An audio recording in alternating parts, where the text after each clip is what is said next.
welcome back to another episode of Coach and Sale. Today, we're going to talk about the whole George Floyd murder and the reaction, like the riots and shit, the Minneapolis police station getting burned down, or attempting to be burned down. They caught that bitch on fire. And then last night and shit, protesters going to the downtown LA precinct and trying to burn that motherfucker down. So this isn't going to be too much fun and games, I guess, for this episode. You know, we might still find some things to poke fun at because you can't be serious about every goddamn thing. But, you know, it's a problem, and it's not like we haven't seen it coming. You know, it's been a long time of taking shit and not doing anything about it, not making any type of a stance, not protesting the right way. You know, doing things, whatever, saying things, starting movements that are not impacting the problems. You know, and it just becomes people talking, you know, and that's how you lose power. That's how we lose power.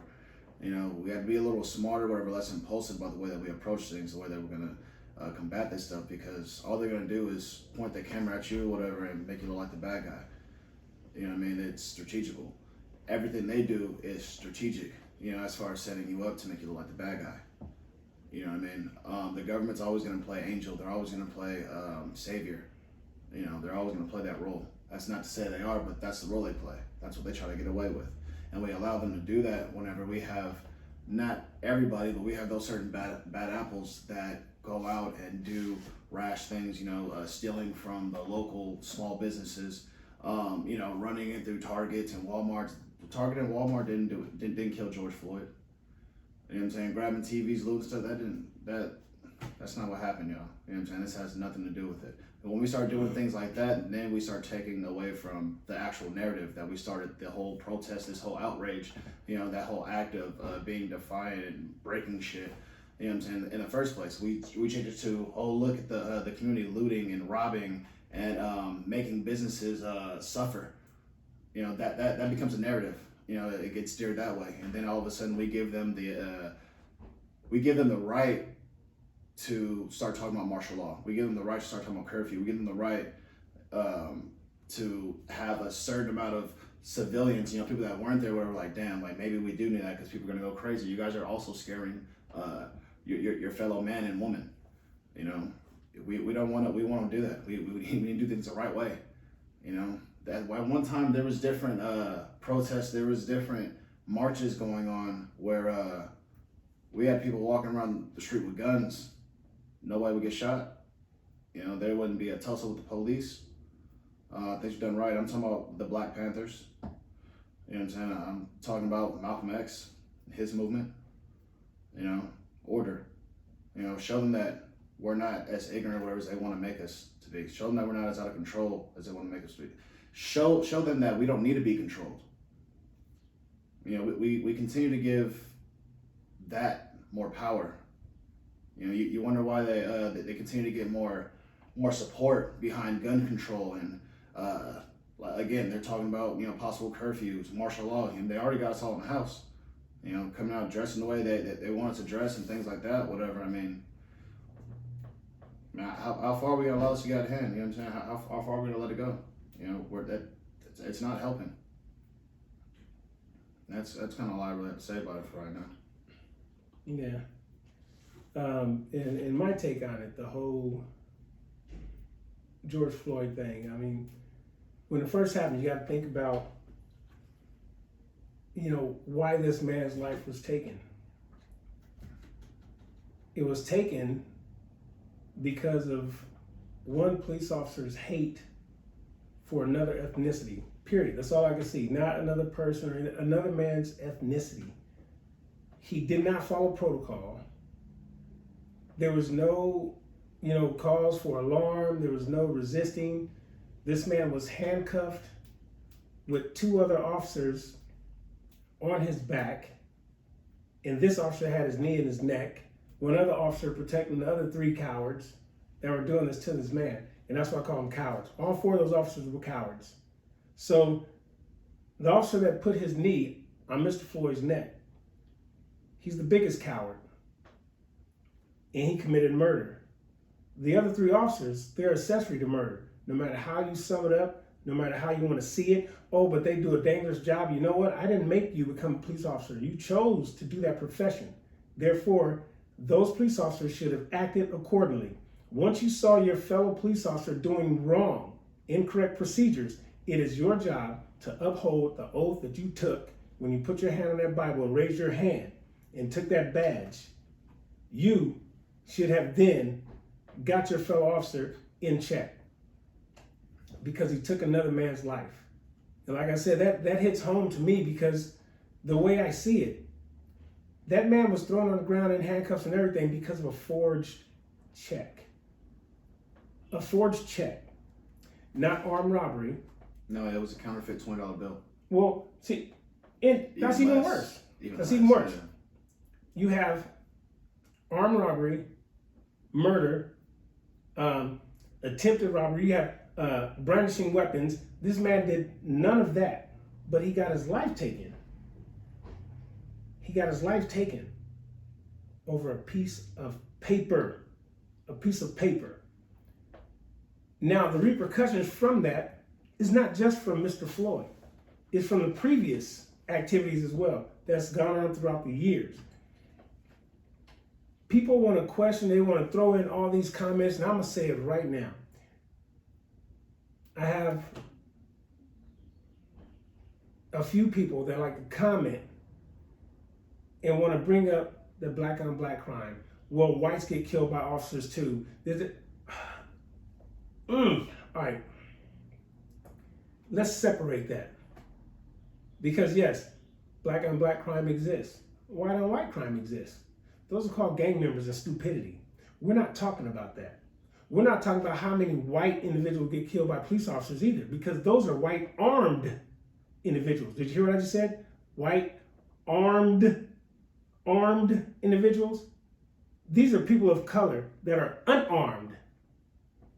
They're getting thrown down like animals, treated like animals, and getting their life taken like animals. They're not being treated like humans. They're being treated like animals. Uncaged animals like out in the wild, and they have to be tamed. That is utter bullshit and should not be tolerated. So I don't want to hear anybody come on my damn IG. Don't hit me up on Facebook. Now don't text me and say, well, Ron, it's not targeted. Bullshit, it is targeted. Because the white criminals, the one white individual that went in and shot up in that church, they walked this man out like he was a man, gave him his dignity, took him to get something to damn eat. And you mean to tell me if that was a black man, a Hispanic man, a Puerto Rican man, an Asian man that walked into a white church and shot up white people, that he would be alive today? If you think that is true, you are fooling yourself and you're full of shit. And I'm saying it now because that's bullshit. Now, some of the reactions that, just like Sel said, once you start the looting and everything, that is not going to solve anything, because now, just like he said, you're taking away from all the individuals that life got sacrificed. You're changing the narrative and you're giving them what they want. They want to treat us like caged animals. They want to take us down. Everything, like you said, is by design. I don't care what anybody says by design. Now, I'm not saying every white person is nasty, because that's untrue. That'd be false for me to say that. That'd be false for me to say that, and I will not say that, because that is not true. Now, what do you expect a human to do when they keep getting pushed up against the wall, and say, please stop pushing me, pushed up against the wall, please stop pushing me, don't touch me, pushed up against the wall? Eventually, that man or woman is going to snap. Correct? So how do you expect these minorities to react when they keep seeing people like them getting killed daily, senseless killings, uncalled for killings? How are they supposed to react? Eventually, that person, those people are going to start fighting back. So police force, if you don't want that to happen, I suggest you start policing your own police. Because what we're doing, we're sending out all these uneducated,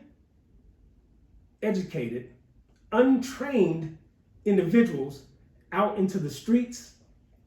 And now they think because they have a badge, they are bigger than life. This is not a Marvel comic. That is not a shield. You're not Captain America. You can't run out there and hide behind that shield and think you can take somebody's life because you are a police officer. That is full of shit. You are a public servant. I'm saying it now. You work for the people, period. And you lost sight of that. Any officer that does that, you lost sight of that. Any officer that does not stand up and check the fellow officer, you lost sight, because you are just as guilty as that officer that did that crime. Yes, I said did the crime, because that's not doing his job. He did a crime. Because if I had done that, and I had my knee on the back of somebody's neck and kept it there until they died, where would I be? I would be in jail, period. In jail. That's exactly where these officers need to be, in jail, period. You know, how are we supposed to get past this? A lot of people don't want to talk about it. And that's part of the problem. People don't like to talk about what makes them feel uncomfortable, because it makes them feel uncomfortable. Like, oh, I can't talk about that. I don't want to talk about it. That is the problem. Just because you turn your back on racism doesn't mean that it's still going on. And when you turn your back on racism, you are just as much as at fault as the people that are bringing it on. People hate to hear me talk about it because they think that I'm inciting ethnicity battles and racism. Ron, you're just stirring it up. No, the hell, I'm not stirring it up. I'm waking you up. Because believe it or not, contrary to popular belief, every time I go outside, every time Sil goes outside, every time my son goes outside, every time my nephews, my friends, my family, my brothers, every time we step outside, our lives are actually in danger. We don't know what some racist police officer has in mind that day. We don't know if his wife or girlfriend pissed him off. We don't know if he got screamed at by the sergeant. We don't know if he just wakes up and just has a bad fucking day. But guess who's gonna feel the brunt of that? It's not a movie. This shit is real. You only see the stuff that's documented and filmed. What about the shit that's not filmed? What about the stuff that goes on that you guys don't ever see? I could talk about countless times I got pulled over and asked dumbass questions. What are you doing over here? That is one of the main questions I get when I get pulled over. First of all, it's none of their damn business what I'm doing over there. You pulled me over. They should tell me why they pulled me over, right? That's another segment. But that's where it starts. So how do we resolve this? We have to talk about it. Anybody that is not a minority has to be willing to listen. Because if you're not willing to listen, we cannot fix this problem. We cannot. How the hell can you fix something if you don't face it? If somebody breaks your window, you have a hole in your damn window, you're gonna keep walking by it, broken glass on your floor, just keep walking by it, and hopefully it just miraculously picks itself up and glues itself back together? Absolutely not. You're gonna turn around, sweep up the damn glass, and you're gonna fix your damn mirror. This is how we got to do racism. We have to face it. We have to look at it. We have to get to the belly of the beast and then fucking fix it. Because if we don't, this shit will keep going on. Not with just blacks, but with Hispanics, Puerto Ricans, Asians, even the poor whites, the ones that like to hang around the minorities. Because you'll get treated the same way, but to a certain extent. Because you'll get treated that way because you're hanging around the others. And that's just the facts. It's not a movie, it's just the facts, period. People hate to see it. They don't like to realize it, but that's exactly what the hell it is. And for you guys out there say, well, I've never done that. It's not, that's not me. Okay, then stand up for something and stop being scary. How about use your white privilege to help others that are having issues about speaking up? Because the powers that be don't deem us as people. They don't deem us as worthy. We can't be up there. We can't be at their level. We can't be at their intellect, which is bullshit. So therefore, all you non-minorities that can't stand racism, that can't stand the injustices going on, how about use your white privilege and speak up? Use it. Use it. Just like the police officers that see bad going on. Use your badge of honor and stop it. Because if you don't, you are part of the problem. You really are. Anything chime in on that, Joe?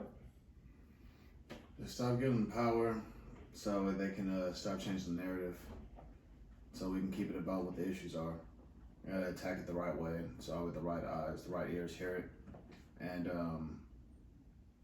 as far as the police go, it's same old, same old. Is it gonna change? Well, we've yet to see it. But police stations are gonna start getting burned down across the nation.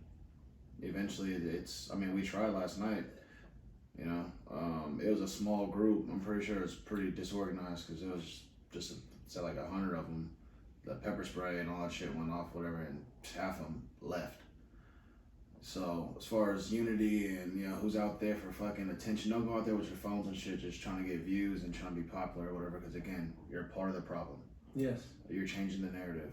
They're gonna easily flip that and shit and be like, oh, these kids are just out there not trying to be activists or anything like that. They're just trying to get attention for their social media outlets. Yeah, trying to get more views. You look like little fucking rats out there and shit. You know what I'm saying? Doing the same shit. You know what I mean? It's kind of sad, but again, we gotta start respecting each other. I'm not gonna get on this whole police rant or whatever, and I'm not gonna talk about race. I'm gonna keep it about what it is, and just be better people. Be better people to each other. Just be genuine. And look for nothing in return. Just if you do something nice for somebody, don't expect anything back. You know what I'm saying? Fucking keep it pushing. If you don't get whatever you give out, you know what I mean. It's not about that. You're not supposed to do everything for gratification and shit like that.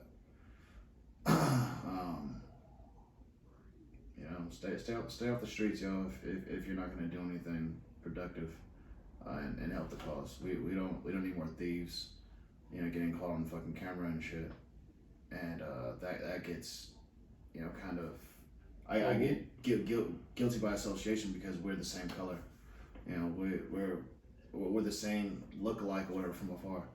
They might think, you're gonna have people thinking I'm gonna go break into their house and shit, you know what I'm saying? And I've just been in my house. You know what I mean? And that's pretty much it, dude. We'll see how everything unfolds. Hopefully we all come together, whatever, and figure out a fucking way and shit. Hopefully our government, kind of takes a deeper look into shit, whatever, and maybe they decide to throw some motherfuckers in jail and shit, switch up the system a little bit, maybe switch up the protocol as far as the way they approach things. Shit, even Trump is fucking riding with us and shit on this one. Everybody want to be talking about the negative shit we doing, whatever. That motherfucker tweeting shit, talking about, he's with us and shit, so we'll see how far that goes, but... Yeah, we'll see how far that goes. Because right now, I don't trust him either. He has to show me. Anything he says, I can't trust because to me right now, I'll be honest, to me, he's a fucking idiot. Well, let's keep it. And that's my honest opinion. Because what he has to do, he can say he's riding with us or whatever. And this is about George Floyd. He can say that, but right now, the only thing I can think until he proves me wrong, that he's searching for votes. That's all I can see. Until you prove me wrong and do what you're supposed to do, the vote's not coming to you, bro. It's not. You got to do right first. You got to change your mouth, change the tweets, do what you're supposed to do as a president. If you're running the country, run the country, not your family. Run the country. Do what's best for the country, not your family, not your personal beliefs, none of that. Do what's best for the damn country, period. The entire government has to do that. You got to start policing the police because that's the only way this is going to get fixed, period. If we do not, the same stuff is going to happen every single day. And how are we supposed to react as men with other men with these little bitty badges thinking that they're better than us because they have a badge? We are tired of getting beat on and have to sit there and take it. When you get beat, have you ever been hit with a billy club and somebody tell you stop resisting, they keep swinging? Your natural reactions are going to throw your arm up and they're saying you are resisting. That is not resisting, that is reacting to getting hit with a stick. So I want you guys to flip yourself. Put yourself in another man's position. Because they have you or your loved ones down on the ground the way they treat us. Think about it. What would you do? Because you can't say that we don't get treated differently because all the white protests, you saw every white person in those police officers' face screaming, spitting, everything. Not one person got tased. Not one person got shot with a rubber bullet. Not one person got hit with their stick. But let a minority group of 8 go protest. They will get beat down. In Minnesota, this is probably one of the best photos I've seen. When all those minorities went out there to protest, you saw a gate of white brothers and sisters standing in front of them, in between them and the police officers, so they could peacefully protest. They stood in front of them. They used their white privilege because they knew those officers weren't going to touch them, but they would have beat their minority brothers and sisters, so they stood in front of them. And nobody got touched. That's how you use your white privilege. That's how you stand up saying that you're not going to take it anymore. That is how we come together as a people. Not turning your back, not saying it doesn't happen. Well, it's actually declined. No, it has not. People learn to hide stuff. And it starts with our government. They have to start putting stringent mandates on every state, on every county, every police department. Because 8 weeks, you send these uneducated, ill-mannered, immature individuals out in the street to protect and serve. And all you're doing is putting out people that were probably punks in school, probably got beat up, and now they got a badge, and they have a vendetta. They got something to prove now. Oh, I am Johnny Law. I can do this because I'm a police officer. Quiet as it's kept. I was a grown-ass man when I left my parents' home. I stand on my own, I make my own money, I take care of my kids, I pay my bills, and I'll be damned if I let another man, I don't care what uniform he's wearing, I don't care who he is, he can be the President of the United States. You will not put your hands on me in a way that's going to inflict me harm, because I will strike back, period. And that's any man. We're not going to stand there and get beat. So all this pushing has actually come to an end. All that has to stop. All the senseless killings by these police officers has to stop. It has to stop. And it begins from the top. That's all I gotta say. It begins with the top. Another episode of Cope to Sell, y'all. Something better. We'll get back with you.